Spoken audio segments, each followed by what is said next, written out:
जयपुर में बम की खबर ने मचाई भगदड़। चार दीवारी के जौहरी बाजार में थी विस्फोटक मिलने की खबर। फर्जी इत्तला देने के आरोप में एक शख्स हिरासत में।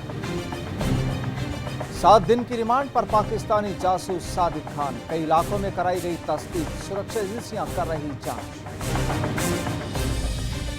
दिल्ली में बदमाशों और पुलिस के बीच 8 राउंड फायरिंग, 2 पुलिसकर्मियों को भी मारी गोली। एक शूटर गिरफ्तार, दूसरा हुआ फरार। देश की राजधानी में कत्ल का खुलासा, घर से बुलाकर दिया हत्या की वारदात को अंजाम, 3 गोली मारकर किलर हुआ फरार। और जयपुर में डकैत की गोली से घायल युवती ने तोड़ा दम, परिजनों ने किया मोर्चरी के बाहर हंगामा। हत्यारों को पकड़ने की मांग।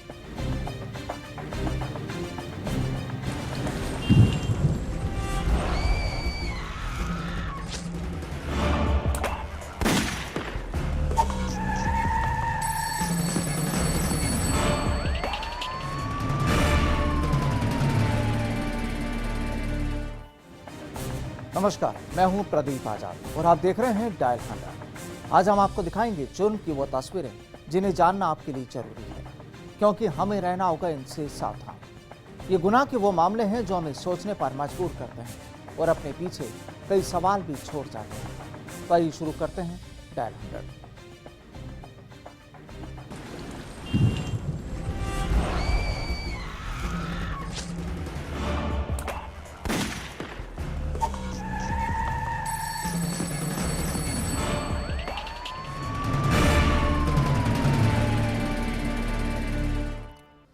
डायल 100 में आज बात सबसे पहले उस खबर की जिसने राजधानी पुलिस की सांस ऊपर नीचे कर दी। दरअसल जयपुर के कारोबारी के फोन पर उसके कॉम्प्लेक्स में बम होने की खबर जब जयपुर पुलिस के पास पहुंची तो अधिकारियों में हड़कंप मच गया।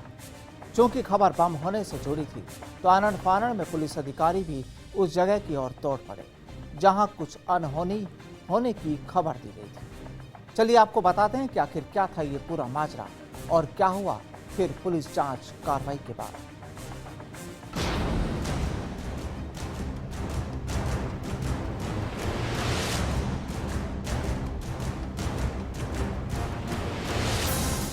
राजधानी जयपुर के जौहरी बाजार इलाके में मौजूद इस कॉम्प्लेक्स में सोमवार दोपहर अचानक हड़कंप मच जाता है।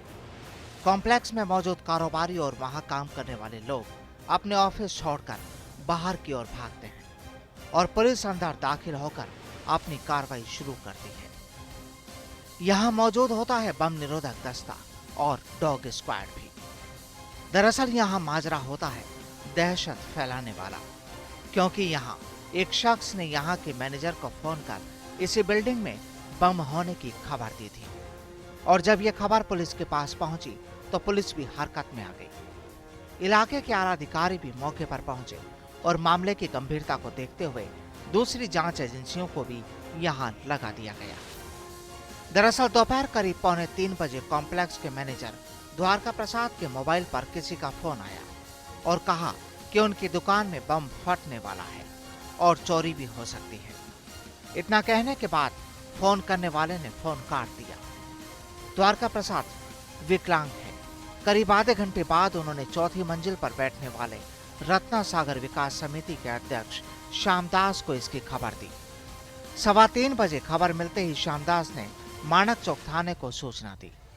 बम की बात सुन कॉम्प्लेक्स में अफरा तफरी मच गई। दुकानों और गद्दियों में सामान फैला हुआ छोड़कर सारे व्यापारी बाहर की ओर दौड़ पड़े।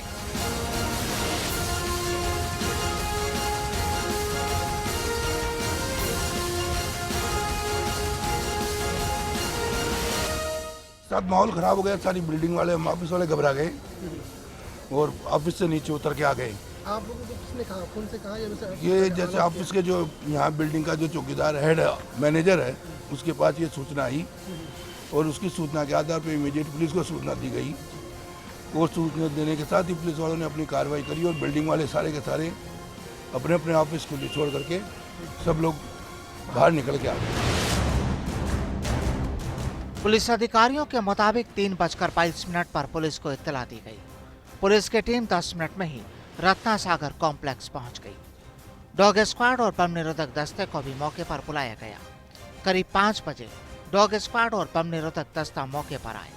दोनों ही टीमों ने करीब घंटे भर तक कॉम्प्लेक्स का कोना कोना छान मारा, लेकिन कहीं भी कोई संदिग्ध वस्तु नहीं मिली। पुलिस के मुताबिक जिस नंबर से कॉल किया गया उस नाम के व्यक्ति को हिरासत में लिया गया है, लेकिन फोन किसने किया ये अभी साफ नहीं हो सका है।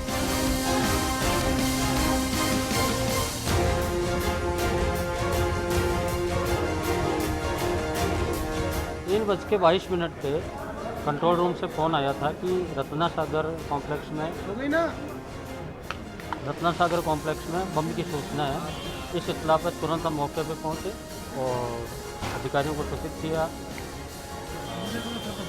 फायर ब्रिगेड को, एम्बुलेंस को, सभी को सूचना दी और एटीएस को सूचना दी, डॉग स्क्वाड को सूचना दी। मौके का आकर के सबको जो रत्ना सागर कॉम्प्लेक्स में थे उन सबको सुरक्षित बाहर निकला, बिल्कुल खाली करवाया गया इसको और सुरक्षित माहौल बनाया गया यहाँ पर। इसके बाद में डॉग स्क्वाड और एटीएस के जो अधिकारी आए उन्होंने, हम सब ने मिलकर के, हमारी टीमों ने पूरे रत्ना सागर कॉम्प्लेक्स को एक एक कोना कोना चेक किया। इस प्रकार से हमारे को इस प्रकार का कोई बम वगैरह, कोई संदिग्ध वस्तु नहीं मिली।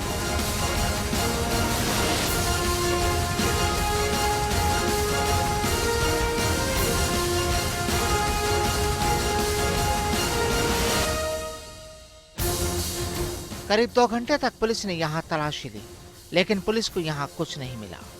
अब हालांकि पुलिस अपने स्तर पर अपनी जांच में जुटी है और जांच के बाद ये भी साफ हो जाएगा कि आखिर इस फोन कॉल के पीछे की असल कहानी क्या थी।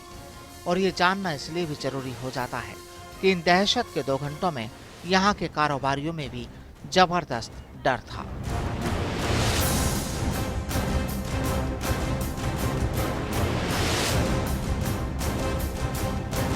जयपुर से राम स्वरूप की रिपोर्ट।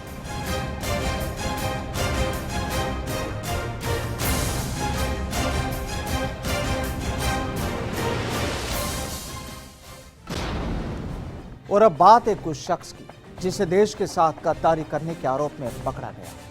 पाक खुफिया एजेंसी ISIS के लिए मुखबरी करने वाले और सुरक्षा एजेंसियों के हत्थे चढ़ने वाले सादिक को आज कोर्ट में पेश किया गया, जो अब 7 दिनों तक पुलिस के सामने अपने हर राज खोलेगा। आपको बता दें कि सुरक्षा एजेंसियों ने जासूस सादिक खान को ऑफिशियल सीक्रेट एक्ट के तहत गिरफ्तार किया था। एक रिपोर्ट।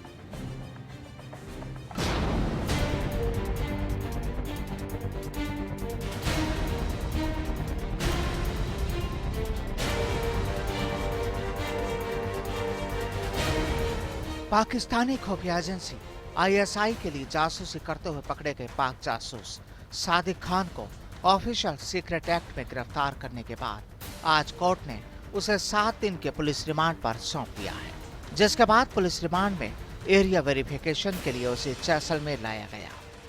वहीं उसे भारत पाक सीमा पर उन सीमा चौकियों पर भी ले जाया गया जहां के सामरिक गोपनीय सूचनाएं और फोटोग्राफ्स सीमा पार पाक खुफिया एजेंसी ISI को भिजवाए थे। सूत्रों के मुताबिक एक खास पुलिस टीम उसके बताए कुछ स्थानों पर सर्च भी कर रही है, जिसके बारे में उसने पूछताछ के दौरान बताया था। आपको बता दें कि जासूस सादिक खान को एरिया वेरिफिकेशन के लिए जयपुर से इंटेलिजेंस पुलिस की एक विशेष टीम DYSP सुनील कुमार शर्मा के नेतृत्व में लेकर जैसलमेर पहुंची। स्पेशल टीम के साथ सादिक खान को धनाना और शाहगढ़ के उन सीमा क्षेत्रों में एरिया वेरिफिकेशन के लिए ले जाया गया, जहां से उसने पूरे सीमा क्षेत्र की महत्वपूर्ण गोपनीय जानकारी और फोटोग्राफ सीमा पार पाकिस्तान भिजवाए हैं। शाहगढ़ क्षेत्र में उसे BSF की कुछ सीमा चौकियों के आसपास ले जाया गया, जहां से उसने बॉर्डर पिलर, फेंसिंग और BSF की सुरक्षा व्यवस्था के संबंध में पाक खुफिया एजेंसी को कई महत्वपूर्ण गोपनीय सूचनाएं और फोटोग्राफ्स पाकिस्तानी एजेंसियों को भिजवाए हैं।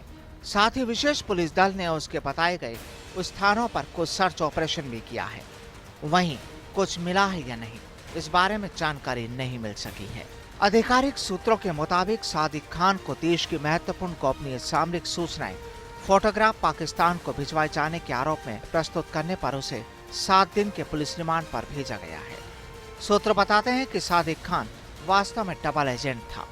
वो भारतीय सुरक्षा एजेंसियों के लिए कार्य करने के साथ पाकिस्तानी खुफिया एजेंसी के लिए भी काम करता था। इस कारण भारतीय सीमा क्षेत्र में उसकी बेरोक-टोक आवाजाही बनी हुई थी, जिसे देखते हुए इसने देश का काफी नुकसान किया और देश की महत्वपूर्ण सामरिक सूचनाएं और फोटोग्राफ सीमा पार भिजवाए हैं। उसके रिश्तेदारी पाकिस्तान में होने के कारण वो कई बार पाकिस्तान जा चुका है। आपको बता दें कि जासूस को मिलाकर पिछले 7-8 महीनों में जैसलमेर के सीमाई इलाकों में 4 पाक जासूस पकड़े जा चुके हैं। इसमें पहले नंदू महाराज, बरियम खान आदि शामिल हैं। जिसके बाद ये तो साफ है कि राजस्थान के सीमावर्ती इलाके में पाक खुफिया ISI की जबरदस्त प्रेजेंस बनी हुई है और आज भी उसके दर्जनों स्लीपर सेल यहाँ सक्रिय हैं, जो कि यहाँ से देश की गोपनीय सैन्य सूचनाएं सीमा पार भिजवा रहे हैं।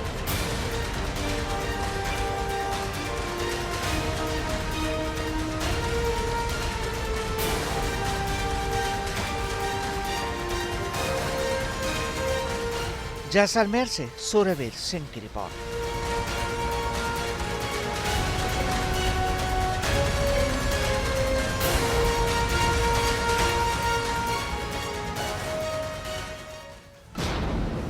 आए दिन पाक जासूसों के गिरफ्तार होने के बाद लगता है कि सुरक्षा एजेंसियों की भी व्यवस्थाओं में भी कहीं न कहीं चूक तो जरूर है। अब हालांकि जासूस सादिक खान को गिरफ्तार कर 7 दिन की रिमांड पर सौंप तो दिया गया है, लेकिन IS के लिए काम करने वाले जासूस सादिक से आखिर और कौन से राज सामने आ सकते हैं, ये देखने वाली बात होगी। आगे हम आपको बताएंगे गोलियों के उस खेल के बारे में जो खेला गया खाकी और बदमाशों के बीच। बताएंगे छोटे से ब्रेक के बाद।